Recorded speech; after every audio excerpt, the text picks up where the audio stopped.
Greetings, ladies and gentlemen, and welcome back to another episode of Studio Ghibli Summer. I'm, of course, RussellStarTrek, joined by Oddboy. Hello there.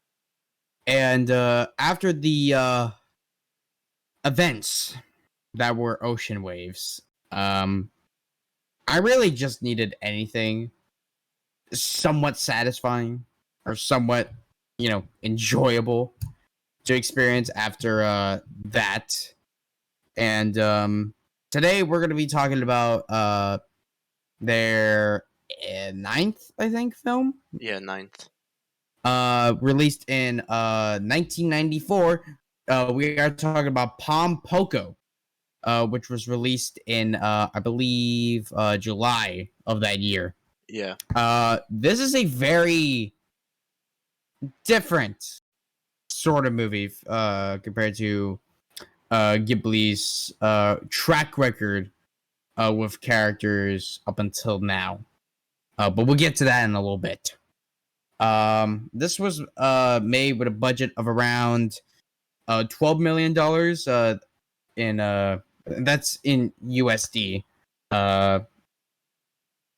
Domestic in Japan it made about around 19 million. And worldwide it made about 32 million. So overall not too bad. It made its budget back in over 20 million. So I don't think it's too bad. And this was again directed by Isa Takahata, who previously did A Grip of the Fireflies and Only Yesterday.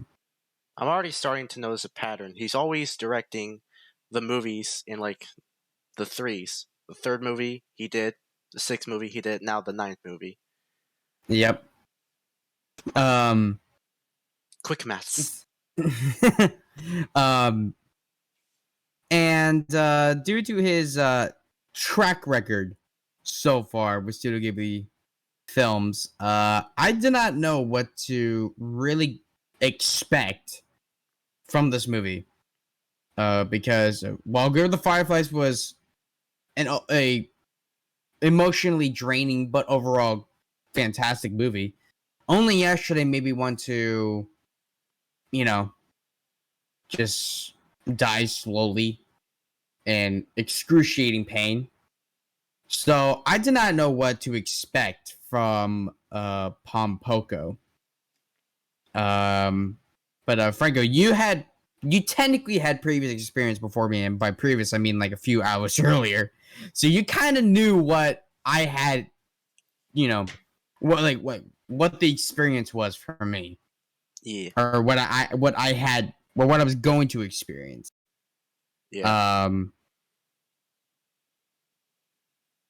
I guess might as well just say it right now. Do you think that this was a bad experience?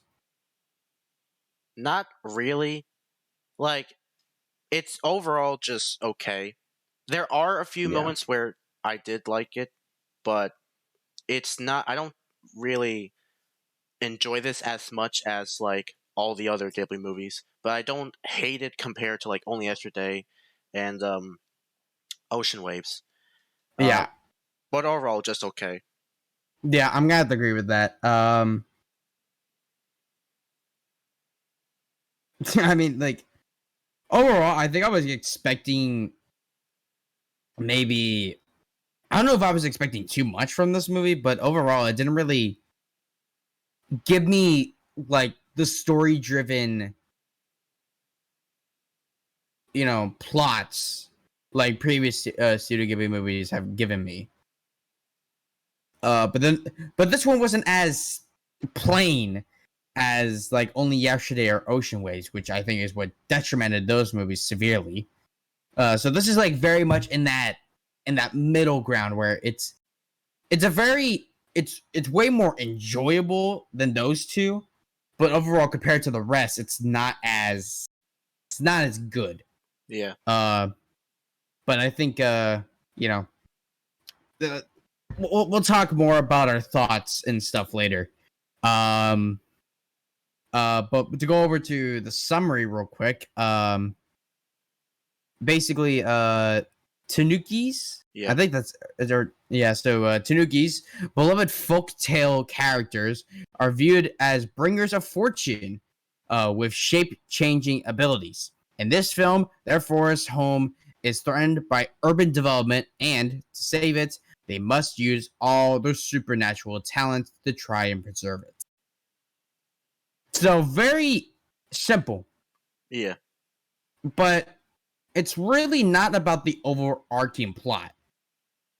It really isn't, because it's the overall plot. It's basically just these tanukis, or more accurately, raccoons, as we would know them, are just trying to save their home, which is a forest, from the bad humans who are just trying to like just are just trying to live. Like the raccoons are just trying to live, and these bad humans are just destroying the forest to make like new apartments and new buildings and that sort of stuff for a more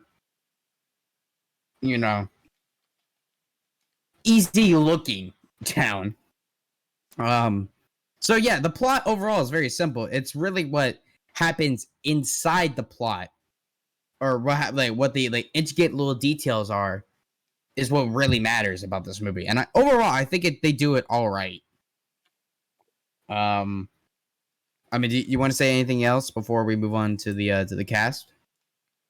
So this plot, yeah, basically it's okay. It's not a very interesting plot compared to the rest.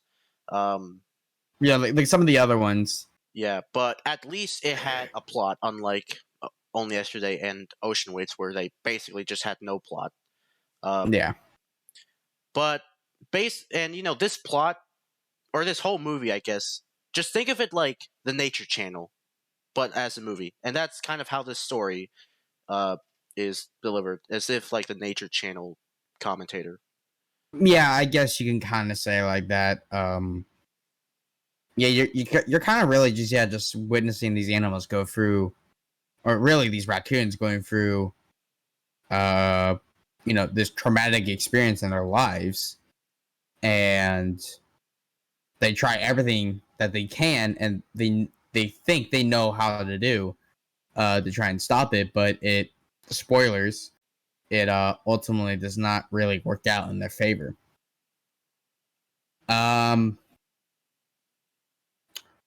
But yeah, so moving on to the cast, we have Shokichi. I think that's how you say it. Shokichi, yeah, close enough, I guess. Played by Jonathan Taylor Thomas. Now, he is he was a 90s heartthrob for the fucking ages. Like, if you were in the 90s and you didn't know who Jonathan Taylor Thomas was, you would have been kicked the fuck out. Like, pretty fucking simple. But yeah, he was a part of a lot of like fairly well-known stuff back then. And even still a prominent actor nowadays. Like many things that come into some of the more notable things that come into mind. He was a prominent character in or a prominent star in the Home Improvement TV series, which lasted 8 years. He also played, I think, young Simba in the original Lion King movie, and played in the 1996 version of Pinocchio. So, pretty well-known stuff. So, and his performance in this is not that bad. It's just that compared to some of the other actors that we're going to get to, it doesn't really, I think, compare to them as much. But what do you think about Jonathan Taylor Thomas in the movie? Not bad. Okay overall. Like, this whole movie's okay, but I think his performance as like our main character was pretty solid overall. Yeah. And now we're about to get to the good shit. So next up we have Ganta. I think that's how you pronounce the character's name. Played by the one and only Clancy Brown. Now, if you guys don't know who this guy is, what the fuck is wrong with you? He's done many things throughout his career.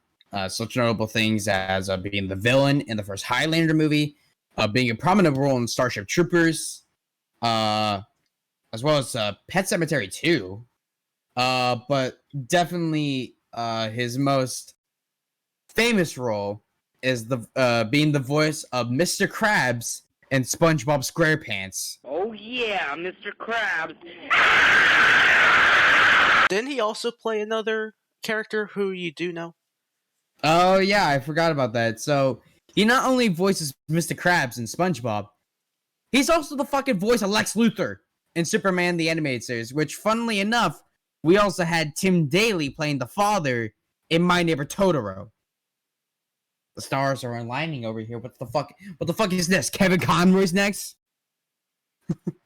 But yeah, I really did enjoy Clancy Brown in the role of Ganta. But what did you think about Clancy Brown? I mean, as soon as he said it was Lex Luthor and Mr. Krabs, I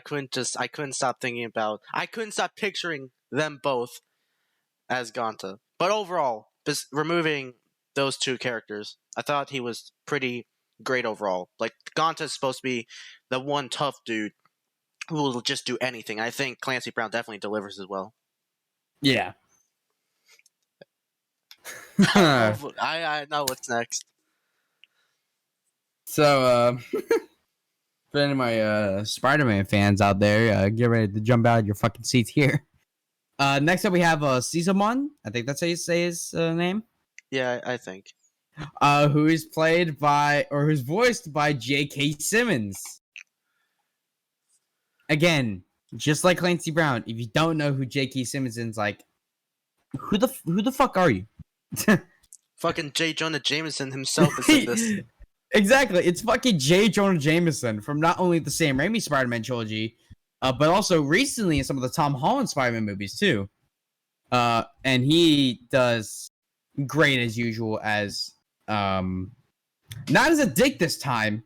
Well, granted, also he was in Whiplash, which I've heard is some some people's probably like top 10 favorite movies of all time. I may discuss that at one point, but anyway, I'm getting off track here. But he actually doesn't play a dick this time. It's Clancy Brown's job to be the dick. Caesarman is more like a supportive kind of character, trying to like trying to get everyone controlled and be like, all right, what's the best situation for this? I really do think that J.K. Simmons does a very good job as like this mentor of supportive kind of character, and not be this shouting douchebag most of the time, which he's mostly well known for. But what did you think about J.K. Simmons in this film? Loved it. No complaint. I just loved it. I mean, fair play. It's J.K. Simmons. You can't go wrong with J.K. Simmons. Yeah, that's true. He's definitely like one of those actors where it's like, even if he's in like a shitty movie, and that shitty movie has like a 1-star rating, he's the reason why that movie got that 1 star. Just like Tim Curry and like Bruce Campbell and shit like that. Like, you always have a joy whenever those actors are around. Next up we have Oriko. I think that's how you say it. Oroku, but sure. Oroku. All right, yeah.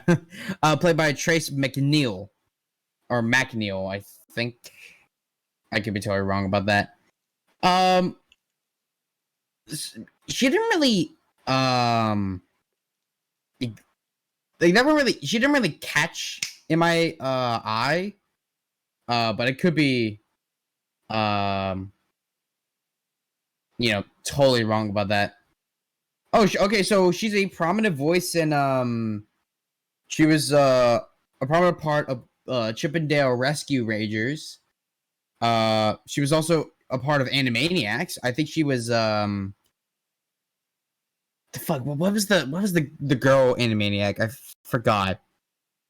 We'll probably show it up here. But apparently she was also Mickey Mouse or Minnie Mouse for a very long time. As well as in Tiny Toons Adventures. Wow, actually a lot of stuff. but she does all right with the material she's given.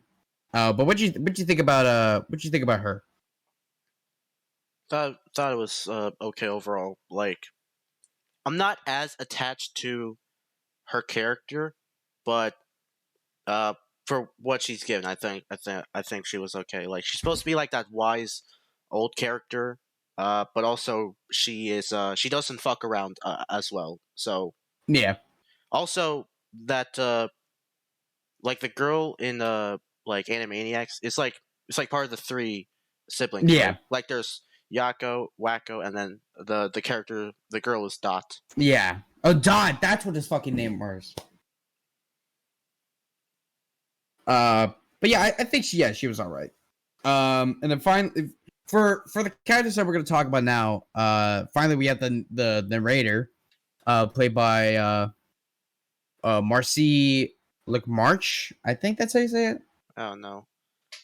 Uh, but he's basically the narrator throughout the majority of the movie. Whenever there's not really a major talking scene between like some major characters, the person that's talking is the narrator, and he does actually really good, like clearing up some of the points throughout the movie. So yeah, overall, I think he did a very good job. But what'd you think about the narrator in the film? I mean, it definitely has a Nature Channel voice for sure. Yeah. But overall, okay. I think that's about it for main characters. Yeah, they're like, this movie has a lot of characters, so obviously there's going to be a lot of voices, but we're not going to go through all of them because that would just take way too long. But Yeah. I will throw up a screenshot of like the rest of the main characters, I guess. Mm-hmm. But overall, they're just solid. Like Yeah. whenever they have their screen time, they're just solid. But the five that we chose are like the ones we follow the most. Yeah. All right. So, Frank, would you want to go on to favorite scenes? Because, I already know mine. yeah, because I'm gonna be honest though, I did not really have a favorite scene in this movie. Yeah. It's definitely not like it's definitely not like an ocean wave situation or only yesterday situation where like I had no favorite scenes throughout because I just hated the movie. I did like the movie. It's just that there was nothing really throughout that made me like maybe jump out of my seat like, oh yeah, like that's a really good scene. So I got nothing for this. So Franco, take it away. All right. So this scene is probably my only like the one where I was like I don't know how to describe, but it's the only scene that I could actually like. Uh, so basically, all the raccoons are in the temple, and they try everything to scare off the humans. They're like haunting them, so they can stop construction, and of course it doesn't work, and in fact it only makes the humans more. I don't know. Like every time they scare off the humans, they just bring in more. Yeah, like it just makes them want to like just finish the work even more because it's like, well, fuck, most of our workers are leaving for some fucking reason, so let's just bring more in so that they can do more of the work more quickly. Yeah. So, but anyway, they're in a temple and they're discussing a plan, and our main character, Shokichi, I don't know how to fuck to pronounce these names, but basically, he's discussing his three policies. If I can remember them, I think the first one is that the raccoons monitor the humans and try to get food from the city so that they can survive. yeah, like for them to they use their transformation abilities and go and get food in the city. The second one is to, I think, stay out of the road as much as possible. Yeah. And then the third one is to basically if any fellow raccoons get captured, then they set up like a rescue team to go and save them. Yeah. So while he's discussing this, Ganta, who's supposed to be like the dude who just he basically just wants to kill these humans. but people are resisting him not to. But But yeah, like at first, like they go along with it, and 3 humans actually do die. yeah, But then they're like, oh well, this actually, like this whole like killing humans thing is actually kind of makes us feel bad. So we're not gonna go through with it anymore. We're gonna find like other ways to try and stop them. And yeah, he's like the one guy who's like, no, we need to take a stand against these humans, and we need to fight them and kill them because Yeah. fuck humans. so he goes through, that mood again. But then things just fucking escalate because this fucker just pulls out a gun and he's Yep. just pointing it, and then he's got his like squad just entering, breaking in, basically just holding everyone hostage. And he says if no one agrees with him, he will basically bust a cap in everyone's ass, and if they don't agree with him. So and I was like, Jesus Christ, he has a gun! Shit just got real! But then when they talk about food, he's like, damn it, now I can't stop thinking about it. Yeah. And then this fucker had the balls to, like, after holding everyone at gunpoint and having his squad just break in, all he says is sorry. Like, what? Like, you just held up everyone. Like, your family, pretty much. Gave them almost no remorse. And you flat out said, I don't care what you guys are going to do, but I'm going out and killing the humans. And then, not even 5 minutes later, he's like, oh, yeah, I'm sorry. Like, I didn't mean that. It's like, bullshit, you didn't mean it. So yeah, that scene kind of that made me a little angry, but not too much. Like I was able to get over that fairly quickly. And obviously we're moving on to the fun facts now, but this time we only have one, and it's a big one. So, Franklin, you want to take this one? Yeah. So whenever I try to look for these fun facts, I try to go for at least 2. But when I was looking for some for this one, I couldn't really find any that like stood out. So I only chose 1. But this one is pretty significant, so I think it's okay. Like we can let this one slide. Yeah. So fun fact: did you know that several past Ghibli characters make a cameo in this? Like not just 1, not 2, not 3, but 4. Yeah. So basically, the setup context in this, it's not like like some like hidden shit throughout. It's in one scene in I think the start of the 3rd act in the movie where these 3 are like raccoon transformation masters. They come to this village that like where all of our main characters are at, and they're like, we need to make a stand against those humans, so we're gonna make this giant ass parade and cause them all to like start freaking out and be like, it's not it's like supernatural, it's not fake at all, and we need to go, we need to leave. So they start practicing, and like they start like developing these techniques. And at one point, they develop this kind of like this dragon parade, like in the sky sort of thing, where it's like all these like magical things flying around. And this is where the cameos take place. And I'll let Franco discuss that. Yeah, so as the Tanuki fly off in a train of spirits and ghosts immediately before beginning Project Poltergeist, images of characters from other Ghibli works can be seen. I wouldn't say that. I wouldn't say those are images. Those are like. Well, I'm reading off the fun fact. Well, I know. I'm just saying as a whole. Like, I don't think those are images. It's not images. It's clear as fucking day. Like, oh yeah, here you go. Yeah, it's not like, oh, here's a screenshot. Okay, next. Yeah, it's not that. But I'm just reading this fun fact, and sometimes they are not always correct. Yeah. But anyway, and the way that they say it. But yeah. But anyway. So before their project starts, we have all this shit happening, and we get 4 cameos of 4 past Ghibli characters. These include Kiki from Kiki's Delivery Service. Then we can see Porco Rosso's seaplane from Porco Rosso. And then we see Totoro on, like, his little thing that like, the little spinny thing. Like the top. Yeah, that top. He flies on with the umbrella. Yeah, from obviously My Neighbor Totoro. And then we get young Taiko from Only Yesterday, who's just fucking flying. Like, I will say, as much as I did not like Only Yesterday, I will admit that caught me off guard, but not like in the way Russell is. So it's like, oh, cool. No, I just hated it. I mean, yeah, you hate that movie. Because still, Only Yesterday is still not a good fucking movie. Yeah. I mean, I don't know how many times I need to fucking say that. But I mean, for young Taiko, I mean, you can barely see her, so I don't think it's... Whereas, like, compared to Kiki, you can clearly see that. And same with Totoro. I mean, well, Totoro's fucking huge, so, like, you can't miss him. He's also the Studio Ghibli's fucking mascot, so it's like, you need to see him. Yeah. But overall, I thought those cameos were pretty great. Yeah. I remember watching it in the morning, and then I saw Kiki, and I almost spit out my Prime. I was like, did I just see that right?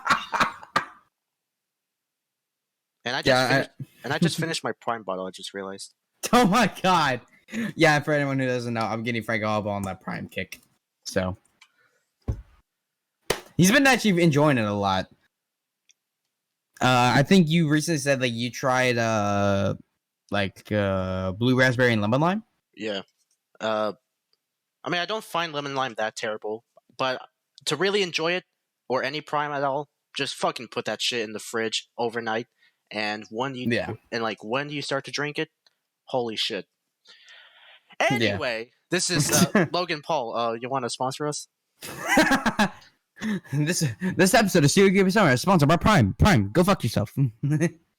But I mean, yeah, I think that's pretty much about it. So, Franco, what are your final thoughts on Pom Poko? Overall, it's just like a mediocre film. Like, the story is definitely way more interesting than our fucking shitty experiences of Only Yesterday and Ocean Waves, but compared to all the other Ghibli movies, it's not as enjoyable, and honestly, I would rather watch Nausicaa over this, but it's still enjoyable, but not as much as the other ones. The story was okay, I guess. Like, it's not as intriguing, like basically all the other ones. Characters were solid overall. I think just J.K. Simmons just carried this whole thing, honestly. But despite that... Well, and Clancy Brown. Yep, and can't forget about that. Well, other than that, it's like, overall, it's just okay. I would probably give this, like... Well, the music was also better than... Well, Ocean Waves, the fucking music just sucked there, so this was definitely better, but it wasn't as good as... Again, I think just to summarize this movie, it's better than Only Yesterday and Ocean Waves, but it's not as good as basically everything else. I think that's the best way to describe it. And I personally have the same feelings as well. Like, while... Yeah, like you said, while I think it is certainly better than Only Yesterday and Ocean Waves, it doesn't really compete with any of the other ones that we've also discussed beforehand. Even Nausicaa, like, while that plot may be very confusing, I felt more attached to the characters then, because there was a lot more stakes going on then. Yeah. Whereas these, it's just like, you know, it's... I mean, yeah, I feel bad for them, but at the same time, it's nature. Yeah. Shit happens. And I know that people are probably going to start commenting on this video saying, like, oh, you know, you're insensitive towards raccoons. It's like, dude, I fucking live... Like, my whole neighborhood at least has raccoons filling up... Not filling up the streets, but...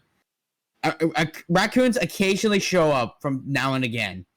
So, by all means, I shouldn't really feel bad for them at all. So, considering the fact that I feel that says something at least. But yeah, like, overall, it's a very mediocre Studio Ghibli movie. You know, it's not like in the pile of shit that is Only Yesterday and Ocean Waves. But it just feels like that there's not enough material there that it can't compete with any of the other ones that are ranked way higher than this one. So I'm gonna give this movie a C+ in terms of my ranking. I'm giving this a C, just a solid C. Like, while it has issues, I think overall it is still a overall enjoyable experience that I probably will come back to at some point, but it won't be for a very, very long time. Yeah, like, this is one of those, like, so far this is one of the This is one of the. I guess you could technically say it's one of the lesser Ghibli films. Yeah, like rewatchability wise. Like I mean, like in general, because well, yeah, but like I don't expect myself to like come back to this as like much as like My Neighbor Totoro or Castle in the Sky or even Nausicaa, but still, I would probably give this a watch at the very least. Yeah. So anyway, guys, that's gonna be our review on Pom Poko. As per usual, if you like that sort of content, make sure to hit that subscribe button and hit that bell icon to get notified when future videos are coming out. Obviously, go and check out our boys' channel for some pretty good, really great content over there, both on YouTube and on Kick. As per usual, if you want to get notified when future videos are coming out, obviously, you can either hit the bell icon, as I said, or go and check out my social media pages, Instagram, Facebook, Twitter. That's when you guys will pretty much get notified when future videos are coming out, as well as just about my personal life in general. Also, if you want to know what I think about a movie before the review actually comes out on YouTube, go and follow me on my Letterboxd page, because that's when I'll write reviews about them and then put them up for the world to understand why I hate Ocean Waves for the billionth time. Yeah, you should see this motherfucker's review. I think you gave it like half a star. Yep. Yeah, that just shows you how bad it was. Because you can't give 0 stars on Letterboxd. Which is bullshit. I mean, you could say that you watched it and just not give it a ranking at all. But the lowest thing you could technically give it is a half a star, so that's why I give it. And obviously, follow my Twitch page. I'm going to try and get into live streaming hopefully soon. I'm still trying to figure that out. But Franco, you want to announce what the next episode will be about? All right, the next Studio Ghibli movie we have will be Whisper of the Heart, released in 1995. All right, guys. So we'll see you guys next time for Whisper of the Heart. And have a great day, everyone. Live long and prosper. Out. Later.